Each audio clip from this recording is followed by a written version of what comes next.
días a todas aquellas personas que se tomen un momento para escucharme. Soy el profesor Rafael Angulo y en esta oportunidad les vengo a desarrollar lo que es el tercero y último video de la serie sobre la introducción al enfoque sociocognitivo. En esta oportunidad les estaré hablando sobre los componentes cognitivos de la personalidad. Sin más preámbulo, comencemos. Creencias acerca del yo y autoesquema. Y es sabido que los seres humanos somos naturalmente seres reflexivos, que reflexionamos sobre el mundo que nos rodea y circunda. No solamente eso, sino que también somos seres autorreflexivos. También reflexionamos de las interacciones que tenemos con ese mundo que nos rodea. Y a partir de esas interacciones desarrollamos ideas sobre nosotros mismos, las cuales son centrales en el estudio del enfoque sociocognitivo debido a que estas ideas son capaces de generar una gran cantidad de emociones y motivaciones que determinan nuestro comportamiento. Algo muy importante a entender es que los esquemas no es algo originario del enfoque sociocognitivo, sino que pudiéramos rastrearlo incluso en pensadores como Immanuel Kant, quien decía que nosotros los seres humanos poseemos ideas preexistentes que nos ayuda a comprender y darle sentido al mundo que nos rodea. Dentro del enfoque sociocognitivo, uno de los principales autores que desarrollaron investigaciones sobre los esquemas y autoesquemas viene siendo la autora Hazel Marcus. Y dentro de este enfoque se menciona que los esquemas mentales son estructuras de conocimiento que se emplean para dar orden a lo que de otro modo sería un caótico revoltijo de estímulos. ¿Qué quiere decir eso? Que en el mundo que nos rodea nos bombardea de una gran cantidad de información y gracias a los esquemas que nosotros poseemos podemos ordenar, darle sentido y actuar sobre ese mundo que nos rodea. Un buen ejemplo de eso para poder entender los esquemas viene siendo la música. Nosotros al vivir, crecer en una sociedad occidental, la música que escuchamos tiene unas características particulares de tono, melodía y ritmo que se distingue a otras culturas. Por ejemplo, si nosotros vamos a una cultura completamente distinta a la nuestra, por ejemplo, Mongolia, vamos allá y escuchamos la música de ellos, al escucharla en un primer momento, incluso pudiéramos decir que eso no es música, debido a lo distinto a lo que tradicionalmente escuchamos de música. Pero en realidad no es que no sea música. Lo que en realidad está pasando es que nuestros esquemas mentales sobre la música no logra comprender ese tipo de información que nos está llegando por medio de la música que estamos escuchando de ese país. Por lo tanto, los esquemas mentales son estructuras de conocimiento que guían y organizan el procesamiento de información. Dos términos claves para poder entender los esquemas mentales que se expresan en este texto vienen siendo guían y organizan el procesamiento de información. Por lo tanto, nosotros vamos a captar la información y la vamos a guiar y procesar de una forma particular. Por ello, podemos entender los esquemas mentales como si fuera nuestra cosmovisión del mundo, que puede resultar tan compleja que se le hace difícil o imposible a las personas ponerla en palabras. Una buena analogía que nos puede servir al momento de entender los esquemas mentales es verla como si fuera una red de conocimiento que no es perfecta y por ende pasa mucha información por alta que no logra captar. Dentro de esta red de conocimiento hay dentro núcleos que atrapan información principalmente sobre nuestro self, que nos ayuda a poder organizar y guiar la información que recibimos en relación a nuestro self, o sea, de nosotros mismos. Por ejemplo, hay esquemas mentales que las personas poseen que giran alrededor de los conceptos de independencia-dependencia y por ello captan información del mundo que les sirve para juzgar qué tan independiente o dependiente es una persona o qué tan independiente o dependiente son en una situación particular. Hay otras personas que poseen esquemas mentales que giran alrededor del concepto de gordo flaco y por lo tanto va captando información que le permite juzgar a las personas para saber qué tan gordo o flaco es o le permite juzgarse a sí mismo para saber qué tan gordo o flaco es la misma persona. También hay otras personas que tienen los esquemas mentales que giran alrededor de los conceptos de culpable o inocente. Por lo tanto, va captando información del mundo que le rodea que le servirá para juzgar a las personas si son culpables o inocentes en una situación determinada, o para juzgarse a sí mismo qué tan culpable o inocente son en un momento determinado. Un autoesquema o un esquema que he visto muy popular en la actualidad viene siendo el esquema que gira alrededor del concepto de tóxico sano. Por lo tanto, las personas van juzgando a los demás y a las demás relaciones en base de ver si son muy sanos o muy tóxicos, o se juzgan a sí mismos o sus propias relaciones en base de ver si son muy tóxicos o muy sanos. Dejando en claro que estos son simples ejemplos. Hay muchos más esquemas que poseemos cada persona y también dejando en claro el hecho que no poseemos esquemas suficientes como para poder juzgar las situaciones o todas las situaciones del mundo. Y por ello se nos pasa mucha información por alto en cada momento particular. Cabe destacar lo siguiente, y es que los investigadores han encontrado que a medida que se van desarrollando los esquemas, las personas buscan mantenerlos. Y es que el individuo tiene la tendencia a poner atención, a recordar y a juzgar como verdadera la información que resulte consistente con su esquema sobre sí mismo, no solamente sobre sí mismo, sino también de su visión del mundo. Y por ello busca tener experiencia que le ayude a confirmar esa cosmovisión del mundo y de sí mismo que tiene la persona. Con el fin de poder corroborar que los esquemas mentales y los autoesquemas no solamente sirven para procesar información, sino que también sirven para determinar la conducta del individuo, se realizó una investigación en un grupo de mujeres, donde se evaluó sus esquemas, sus comportamientos románticos y sexuales. Esto con el fin de poder ver si procesan información interpersonal de manera diferente y funcionan de manera distinta en sus relaciones sexuales y románticas. Entre las conclusiones encontradas se halló que aquellas mujeres que poseían autoesquemas sexuales positivos tendían a ser más activas sexualmente, a experimentar un mayor grado de placer y satisfacción sexual, a la vez de que se involucraban en mayor medida en relaciones románticas. Esto en comparación de aquellas mujeres que tenían autoesquemas sexuales negativos.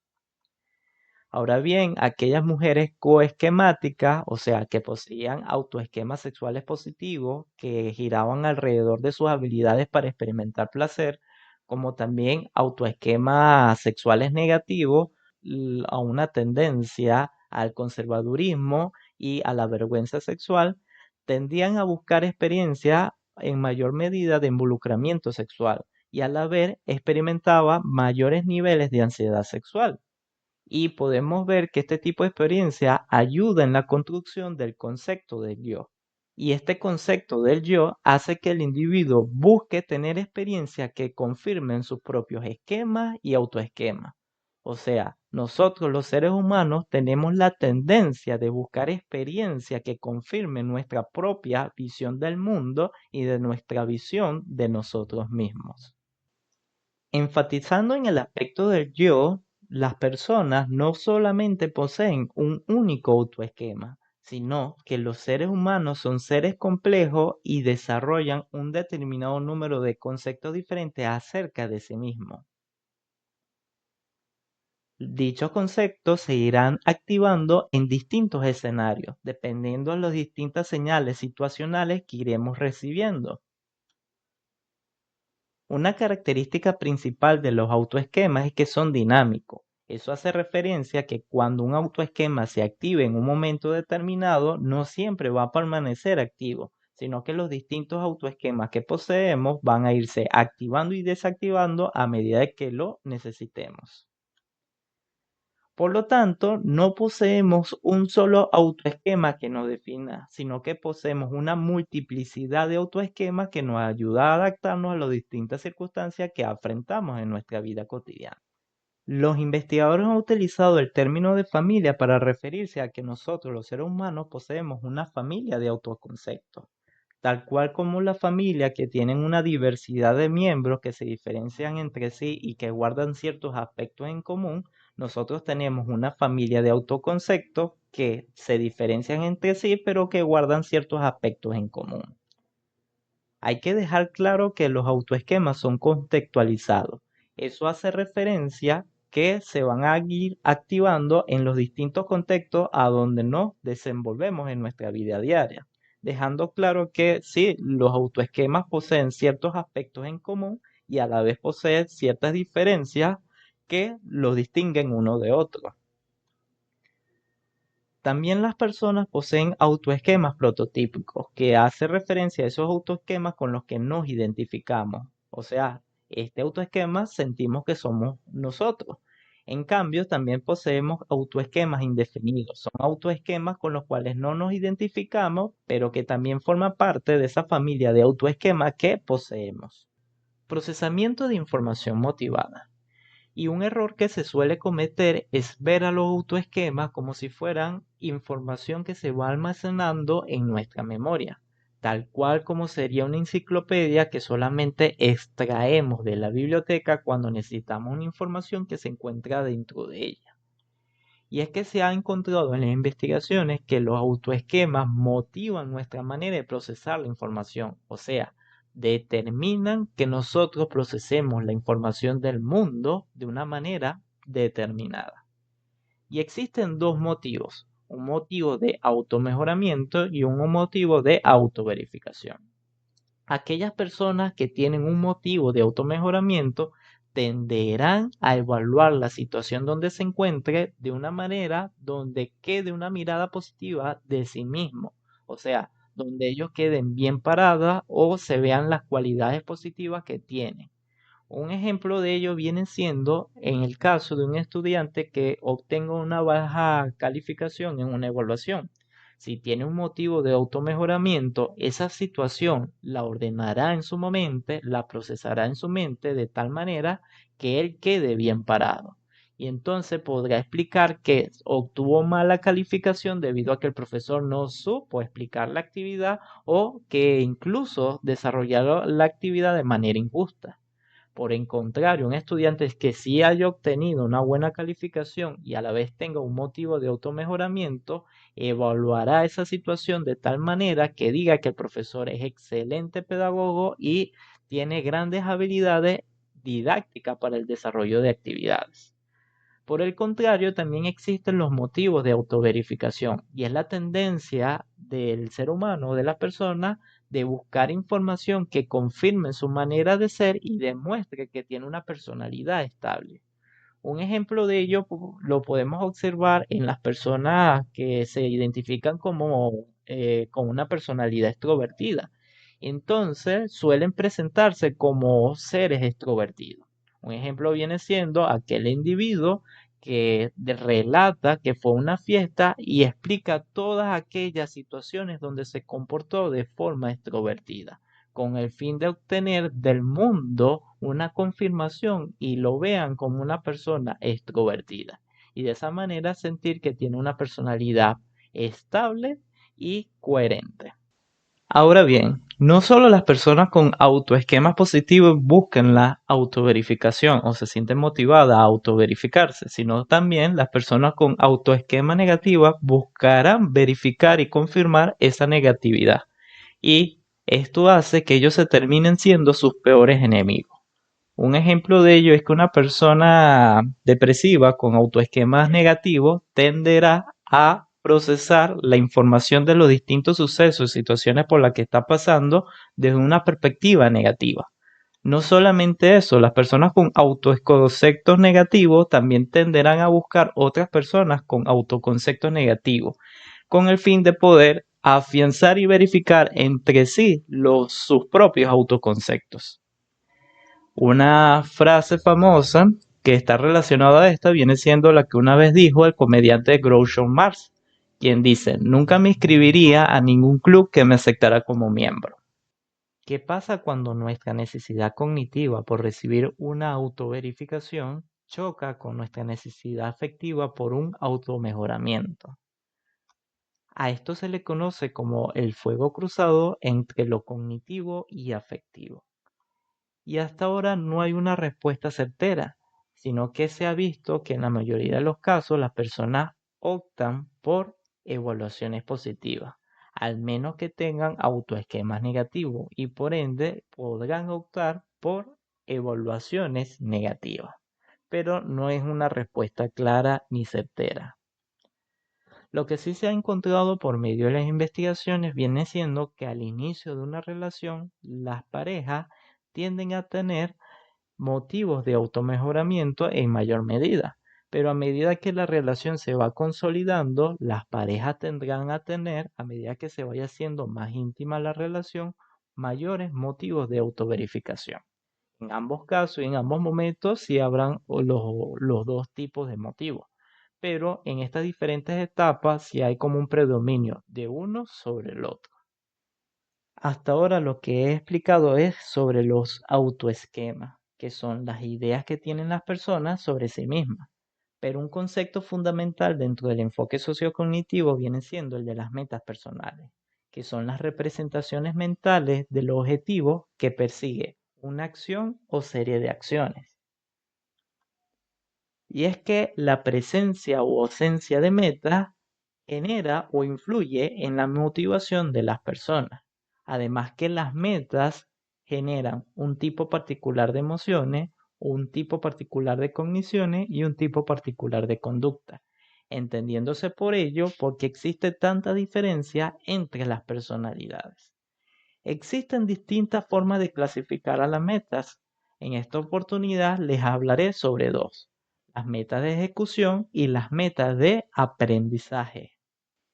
Ahora bien, las personas pueden estar persiguiendo una misma meta en común, pero la experiencia con la misma va a ser diferente dependiendo si se lo plantean como una meta de aprendizaje o una meta de ejecución, debido a que ambos tipos se diferencian en la forma en cómo se establecen objetivos y las acciones que realizan para alcanzarlo, además de cómo procesan la información o ven la situación en la que se encuentran. Por ejemplo, una misma meta común puede ser inscribir la asignatura de psicología de la personalidad y pasarla de forma exitosa. Una persona que se plantee esa misma meta, pero desde una postura de aprendizaje, tenderá a buscar situaciones donde pueda aprender los conocimientos que se impartan en esta asignatura y de esa forma descubrir las maneras que se estudia la personalidad y los distintos modelos teóricos, además de que buscará oportunidades para desarrollar las habilidades que sabe que le puede servir en un futuro. No obstante, esto se diferencia a las personas que se plantean metas de ejecución, puesto que se van a buscar oportunidades donde pueden demostrarle a sus compañeros lo inteligente que es, además de que evitará esas situaciones donde puede quedar a descubierto los desconocimientos que posee, como también intentará impresionar al profesor. Por lo tanto, una meta de ejecución lo que persigue es realizar una buena ejecución ante las personas que lo evaluarán. Se han realizado investigaciones alrededor de lo que son las metas de ejecución y el ámbito de estudio. Y se ha encontrado que aquellas personas que combinan una meta de ejecución en conjunto con bajo concepto de sí mismo tienden a utilizar estrategias de estudio poco eficaces, que dan como resultado un bajo rendimiento académico. Además, también se ha utilizado la metodología de estudio del pensamiento en voz alta, donde se le solicita a los participantes que mientras están realizando una actividad vayan pensando en voz alta, encontrándose que las personas no solamente piensan en cómo ejecutar la actividad, sino que también tienen pensamientos sobre sí mismos y de las emociones que experimentan. hallándose que las personas con metas de ejecución tienden a experimentar emociones negativas tales como ansiedad o angustia, a la vez que también manifiesta ciertas dolencias físicas como dolor de estómago. Esto se asemeja por los presentados por las personas que tienen ansiedad ante los exámenes, por lo que investigaciones como esta pueden dar pie a realizar intervenciones eficaces que puedan ayudar a las personas con su ansiedad ante la presentación de exámenes. Causas de las metas. Tal vez después de haber escuchado todo lo que he explicado hasta ahora, se preguntarán, ¿por qué algunas personas se establecen metas de ejecución mientras que otras se establecen metas de aprendizaje? O sea, ¿qué es lo que está causando que se elija una u otro tipo de meta? Y algo que influye de forma significativa en la elección de uno u otro tipo de meta vienen siendo las teorías implícitas, especialmente aquellas relacionadas a los atributos psicológicos. Recordando que las teorías implícitas vienen siendo parte de nuestra cosmovisión del mundo, de cómo nosotros entendemos funciona el mundo. Pero algunas de estas teorías pueden ser tan complejas que no podemos explicarlas con palabras.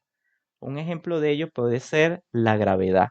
Nosotros entendemos que la gravedad atrae todo hacia la Tierra, pero tal vez solamente lo podemos enunciar si hemos visto alguna clase de física. Por el contrario, hay algunas personas que entienden que todos los seres humanos tenemos derechos fundamentales, pero esto tal vez solamente se puede enunciar si vemos una clase en relación a este tema. Ahora bien, las teorías implícitas que nos interesan en este momento son aquellas relacionadas a los atributos psicológicos. Y hay dos tipos de teorías implícitas en relación a este tema. Una viene siendo la de entidad de teoría y otra viene siendo la de teoría incremental. La identidad de teoría observa y comprende a los atributos psicológicos como algo fijo e inmutable, mientras que la teoría incremental ve los atributos psicológicos como algo que se pueda modificar, cambiar y por ende son maleables. Un ejemplo, un atributo psicológico puede ser la inteligencia. Si la persona tiene una perspectiva de entidad de teoría, verá la inteligencia como algo fijo e inmutable. Por lo tanto, se tiene o no se tiene inteligencia. Por el contrario, una persona que observe la inteligencia desde una perspectiva de teoría incremental, la persona verá la inteligencia como algo modificable o cambiable, o sea, que se puede mejorar. Por lo tanto, es entendible que una persona que tenga una perspectiva de entidad de teoría se establecerá metas de ejecución, puesto que las actividades en relación a la inteligencia son para evaluar si se tiene o no inteligencia, o sea, ejecutar la inteligencia. Mientras que las personas que se establezcan o ven la inteligencia desde una perspectiva de teoría incremental tenderán a establecerse metas de aprendizaje y por ello ven las oportunidades en relación a la inteligencia como oportunidades para desarrollar su inteligencia o agarrar nuevas experiencias para poder ser más inteligentes. Pero esto es solo un ejemplo. Otro atributo que se pudiera considerar, a diferencia de la inteligencia, puede ser el atributo de la flojera. Por ejemplo, aquellas personas que vean la flojera desde una perspectiva de entidad de teoría, verán a la flojera como una variable fija e inmutable. Por lo tanto, la persona es floja o no es floja. Mientras aquellas personas que ven la flojera de una perspectiva de la teoría incremental, ven que la flojera se puede modificar y por lo tanto se pueden realizar intervenciones que ayudan a la persona a ser menos floja, dejando en claro que estas teorías implícitas que acaba de mencionar no es en relación a la variable en sí, no estudio la variable en sí, sino la percepción que tiene la persona en relación a esa variable, o sea, cómo cada uno de nosotros vemos a las variables de nuestros atributos psicológicos, los atributos psicológicos de los demás. O sea, vemos que esos atributos psicológicos son entidades fijas, inmutables, o lo vemos como entidades que se pueden modificar, cambiar, mejorar. Estándares de autoevaluación. Estos vienen siendo el criterio de la gente para evaluar lo bueno o valioso de sí misma y de sus acciones.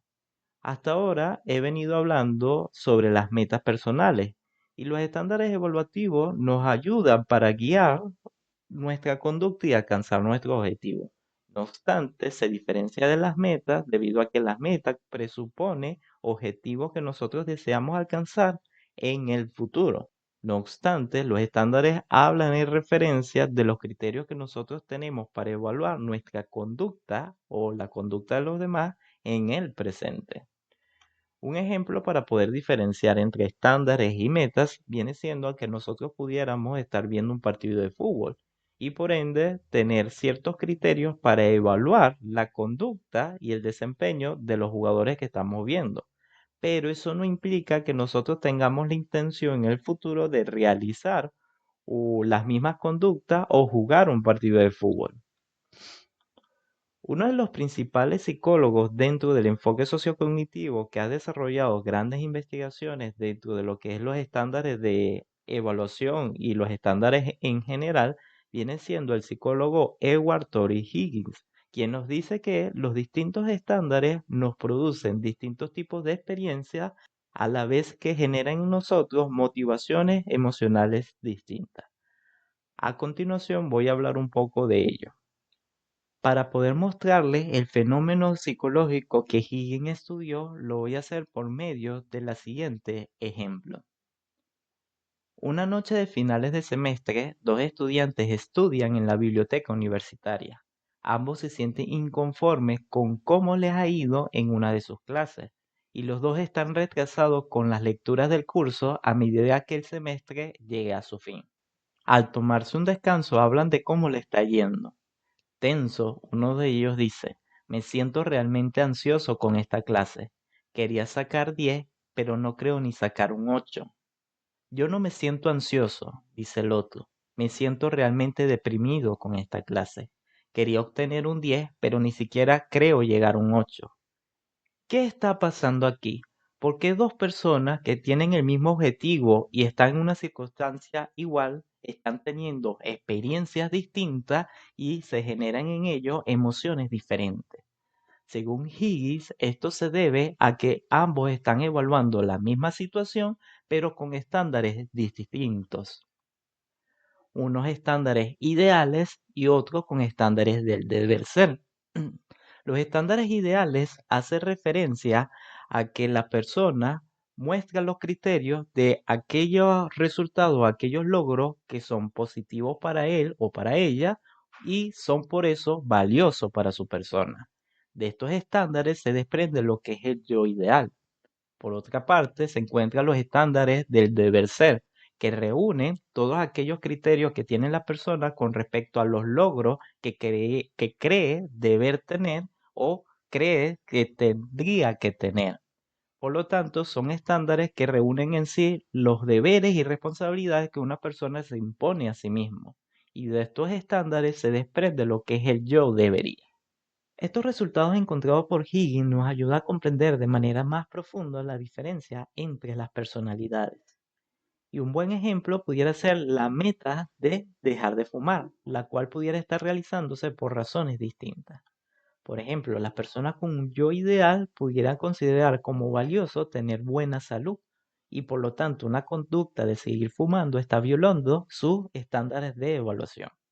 Por el contrario, una persona con yo debería pudiera tener como valioso el cuidar o respetar la salud de las personas que se encuentran a su alrededor. Por lo tanto, continuar fumando está violando un estándar de evaluación personal. Estos resultados también nos permiten llegar a dos conclusiones importantes. Una de esas viene siendo que las personas cuando descubren discrepancia entre su yo real y sus estándares de evaluación generan emociones negativas. Y una segunda conclusión importante viene siendo a que las emociones negativas generadas por un yo ideal y un yo debería son distintas, puesto que cuando una persona considera que hay discrepancia entre su yo real y su yo ideal, tiende a generar tristeza, debido a que no está alcanzando los estándares o los objetivos valiosos y positivos que se ha impuesto, y por lo tanto se siente decepcionado. Por otra parte, una persona con un yo debería que considere que hay una discrepancia entre su yo real y su yo debería, siente que no está alcanzando el objetivo que se ha planteado y por lo tanto considera que está teniendo resultados peligrosos. Por ello, la autodiscrepancia percibida ayuda a comprender la personalidad y sus diferencias, puesto que una persona con un yo ideal, al sentir discrepancia, no genera ansiedad ni temor. Por el contrario, una persona con un yo debería, al sentir discrepancia, no genera emociones de tristeza. Y las investigaciones también han hallado que las personas con depresión tienden a tener mayores estándares de yo ideal, mientras que las personas con fobia social tienden a tener mayores estándares de yo debería. Por otra parte, los estándares evaluativos no solamente generan emociones en nosotros, sino que también determinan nuestra forma particular de motivarnos. Por ejemplo, las personas que se establecen estándares ideales tienen enfoque de promoción, o sea que siempre están buscando su bienestar y por ello están más pendientes de los resultados positivos. Un ejemplo de ello puede ser un estudiante de psicología que ve como un gran beneficio para su vida graduarse como un profesional y por ende siempre también durante su formación estará buscando tener buenas calificaciones. Por otra parte, también están las personas que se establecen estándares del deber ser y por ello tienen un enfoque de prevención. Siempre están evitando cualquier posible resultado negativo y por ende siempre le van a prestar más atención a cualquier resultado negativo que pueda repercutir en su vida. Y siguiendo el ejemplo del estudiante en psicología, pero esta vez con estándares del deber ser, el estudiante de psicología vería como malo para su vida no graduarse, no ser un profesional. Y por ende, a medida que avance en su formación, también tendería a evitar que le queden asignaturas. O sea, se siente motivado por el temor que siente a avanzar en su estudio debido a evitar malos resultados. Bueno, esto ha sido todo por esta presentación. Muchas gracias por su atención.